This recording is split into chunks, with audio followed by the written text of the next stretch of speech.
Hey guys, we are back again and we are going to talk about the review for the big match that happened last week, Liverpool versus Manchester United. It was a very convincing win for Liverpool. So first things first, I'm going to ask Jack Sparrow. So the win from Liverpool, do you think were Liverpool very impressive or were Manchester United very, very poor? As a Man United fan, truthfully, I accept the defeat because Man United really played shit. And Mourinho, it wasn't his best. I don't know whether it's his choice or is it the players' fault. I'm totally unaware because there were players who were able to play and did not play. So Liverpool was we held them. We played a good half in the first half, but overall Liverpool had a good game. How about you, Harry? I think it's more of a scenario where Liverpool were decent. They were like how they used to play, like as usual. And Manchester were poor. They didn't step up to the big game, and for me, it was really disappointing. I won't take the win away from Liverpool because they played well, and I won't give the win so convincingly to Liverpool as well because Manchester United were poor.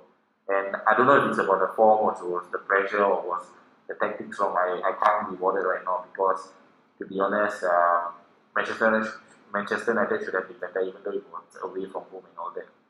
So in this case, I'm not taking anything away from Liverpool, but Manchester United could have been better. As for me, I think Liverpool were quite impressive, but I think it was all because of Manchester United being too poor. Because often at times I saw Manchester United not pressing the ball and Andy Robertson having all the space in the world to run up and down the wings. So I think Liverpool showed maybe some sort of resilience, but I think it's more of Manchester United being poor instead of Liverpool being that much impressive. So the next topic I'm going to talk about. We all know Manchester United defensively are not very good. They have a lot of, in my opinion, lousy players in Phil Jones, Smalling.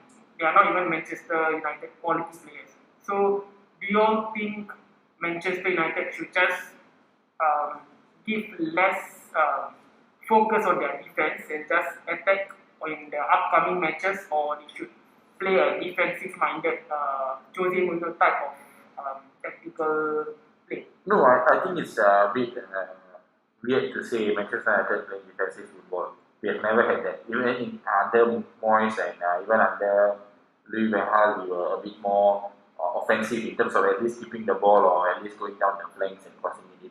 I'm not too sure why Mourinho puts on a plate that saying that Manchester United defense is not up to standard and all that. We have better defense than six or seven, 10 teams ahead of below us. So I'm not going to say our defense is poor. Phil Jones, okay, he's poor, but players like Bailly, Lindelof, and what's his name, Smalling, they are decent players. They should be able to defend a ball pretty well. And players like Dallo, Valencia, Ashley Young, Shaw, they are decent attackers and who can play defensive football. But the thing is, why do we have to set up so defensively when we know that our defense is poor? You don't do that. You play three at the back, then you ask the rest to attack. I mean, that's how you should play if your team is defensively weak. And the best form of defense is to attack because when you attack, the offense get a bit more restless and all that. So I'm not a big fan of Mourinho saying our defenders are not good, so we are not going to attack. It's just totally the opposite of what you should be doing.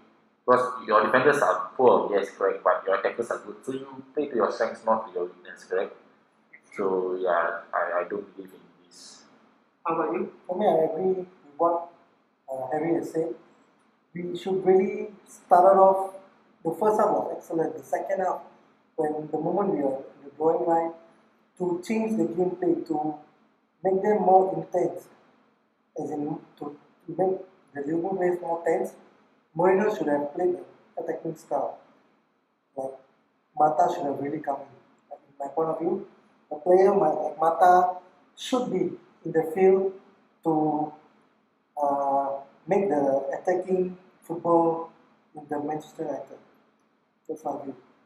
Okay, yeah, I think I agree with both of you because I think this match is one of the less intense match I've ever experienced in a Manchester United versus Liverpool match because Manchester United did not really show any intent to win the match. They were just playing defensive and just hoping that the match is gonna end soon. And maybe in the past, Liverpool may have tried to win the game and may have not win the game, but I think this type of tactic where you just are scared to attack and just hope that you're gonna somehow nick a draw or nick a win, I think it's not Manchester United. It's not the Manchester United that I have seen, and I believe what all the Manchester United fans know how Manchester United is gonna be or how it was in the past. In the past, they are known for their attack, and I think the way Jose Mourinho set up was um, too defensive and just not Manchester United. The thing that I don't understand is pretty simple. Like, okay, we play defensive football, and but we didn't counter, we didn't do anything. Van Dijk and Lovren, was it Lovren? Yeah. Yes. Lovren had a very easy game at the back because nobody was running at them. We defended our ass off and we passed the ball back to them. Just give a And then they recycle the ball, they come at us again and we do the same. It's bound to happen, we are going to lose the game because we are not attacking at all. We had everyone behind the ball, yes, correct, but we had pressure on the field, we had Lingard on the field, we had Lukaku on the field. These players are fast.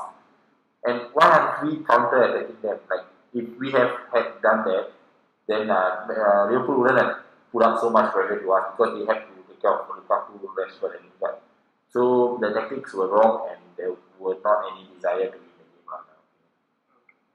game. Next up, I'm going to talk about the lineup because when I saw the Manchester United lineup, I was kind of shocked because I saw attacking players like Pogba and Mata on the bench. So, do you think not putting Pogba, not putting Mata, like what you mentioned earlier for Mata, like not having that attacking outlet that players that has the attacking quality, was it a mistake by the manager? It was a mistake. I would seriously say he's more of a stubborn than he knows the situation very well. Because this kind of situation, we need players like Mata, the experience against big rivals like Liverpool. We should really play Mata. We only have Ashley Young. Now Matis is not that kind of level. But Pogba and Mata should have been in the pitch. If they were in the starting level, they would be better. That's my view. For me, the first half I was okay with it. We were keeping them at bay. We scored one. Okay, it was a mistake, but we scored one still. But everything was fine. But when we needed a forward pass, when we were trailing behind, we had to put Pogba or Mata. Because the reason, no, I'm not going to say because they are defensively poor and all that. That's pretty bullshit. I just want someone who can pass the ball forward to our teammate. Okay, I'm not going to blame Fellaini for coming in because that's not his choice of him coming in. He tried his best when he came on, but Fellaini is not Pogba. They have two different skill sets. If that was Pogba in the middle, playing that through ball, Fellaini had 5 to 6 chances to put Rashford and Marshall through, but he couldn't. That's not Fellaini's fault because that's not his strength. If that was Pogba, bringing the ball forward, he would play the fantastic ball, and we could have countered easily. So I'm not angry or disappointed with the lineup, but the substitutions he made relatively were poor. Yeah, I agree. I think putting in Fellaini and not putting in Mata, I think that was one key decision that he made wrong because Fabinho, I think, was the best player on the pitch, especially during the first half, and I think Mourinho wanted to control him by putting Fellaini. But I think if he put someone like Mata, I think it would have caused Fabinho even more problems, and having that attacking outlet would make Liverpool worry also. I think that's the main issue. Liverpool were not worried about anything. So next up, I'm going to talk about the bigger picture, about the title race and Liverpool, because Liverpool won this game and they have not lost in this EPL season yet. So do you all think Liverpool has the squad that has the experience and has what it takes to be challenging toe-to-toe with Man City till the end, or do you all think they will somehow stumble in the mid-season or during the next few games? I think they can't go toe-to-toe with Man City. The reason being, it's very simple. First of all, it's the injuries. Players like Joe Gomez, Trent Alexander, and furthermore, Martin, they all are injured right now. And for Man City players like Aguero, players like Kevin De Bruyne, they are just coming back to the team. And Kevin De Bruyne, we all know how much of a huge boost he is, and we all know Aguero is a natural goal scorer. And for this Liverpool side, Trent was a good right back. It was the first level right back, and for Joe Gomez, he had a brilliant partnership with Van Dijk. And whenever they didn't play, when Trent didn't play, Joe Gomez moved to the right. Matip was excellent as well. So let's just say, let's touch wood and say Van Dijk gets injured. What will happen? You can't play Lovren there. You can't expect Lovren to be the guy who controls the play all. Okay, just forget it. What if Robertson gets injured? You don't have a backup for them. But for Man City, it's a total different story. If Mendy is injured, they have Delph. They have Chichiko. If Gundogan is injured, they got Kevin De Bruyne. If Sané is injured, they got Riyad Mahrez. If Aguero is injured, was injured, they have Gabriel Jesus. These are world-class players.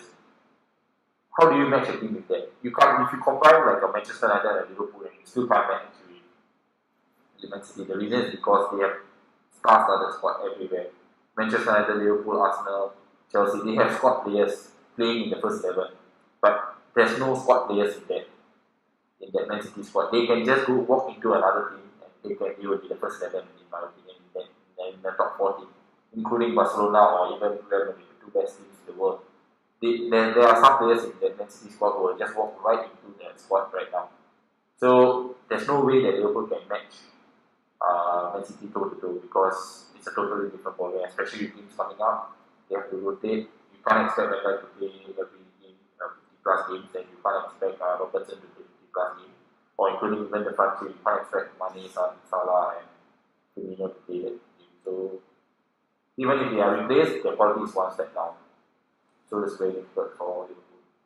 As for me, I think, like what you say, I think the injuries play a big part because there's no replacement for Van Dijk. Even though we may think there is, I think if Van Dijk is gone, the whole defense will be shaky based on just his leadership quality. And if Robertson is gone, the next player is going to go there is Moreno. Moreno is a competent player, but I think if he makes one mistake, I think the fans will go crazy on him, and I think he will lose his confidence, and there will be a lot of issues. So for me, I wish that Liverpool can keep all the way and win the title, but I think it's very hard. And what I hope for is just for Liverpool to give Man City a fight. That's what I want. I really hated last season because the title race it wasn't really a title race. The EPL season was not really a very exciting season. So just as a football fan, I just want more teams challenging Man City, and by luck, if Liverpool wins the title, then so be it. But if they do not win, I just want to enjoy the journey up till then. But if Van Dijk is injured, then you're at Lovren, so no problem with that. No, I think Lovren is good because of Van Dijk. I think But he says that he's one of the best defenders in the world, and not only that, he says you all can go unbeaten. I think that was a really stupid thing that he did because I think it just added in more pressure. I think what he should have done is just say that you gotta take say a model answer, just take one game at a time and see how it goes. But just by saying this, I think more teams would be even more eager to win that. And if they lose their upcoming matches against Wolves or Newcastle, then I think the pressure will be all on Liverpool, and I don't think they will have what it takes based on experience to compete or to get back up from that loss. So For me, I agree on what both of you have said. I think for the Liverpool squad, they have a lot of games coming up, the Champions League and everything. So compared to Man City, like what you actually said, the rotation of subs means like players coming in and out. It's going to be difficult for Liverpool to keep up with the Man City. Their depth is quite too high. Their level of standards of the players is too high. So I think Liverpool is going to get the hard time to keep up. That's my view. And not only that, I forgot to mention this. Keeping toe to toe in terms of standard and quality is a different thing. But there's one more thing. Liverpool hasn't won the league for a very long time, and Man City recently just won the league. And when they go into the last 10 games, in the last 10, Man City knows how to handle the pressure. Liverpool, they do not have players who have seasonal winners in terms of league or cup. They haven't won it at all. And for Man City, they just came out for victorious in the last EPL. So like we all can say in terms of player quality and all, yes, correct. Some of the players are equal standard and all that. But in terms of emotional and pressure, Liverpool haven't had the chance to handle this because they have been out from the title race for a pretty long time. And the last time they were was when Liverpool had Torres and Gerrard playing behind him, and there's a total new team, and so things is going to be different, especially in the last 10 games. If they don't catch up, they don't pull away from Man City the next 5 to 6 games, it's going to be very hard for Liverpool to win the title. Yes, I agree. I agree that the lack of experience and how much the media and the fans may put the pressure. If like in the last 10 games Liverpool is in the first position, I think there will be so much pressure for Liverpool, and I think it may be too hard for them to handle it.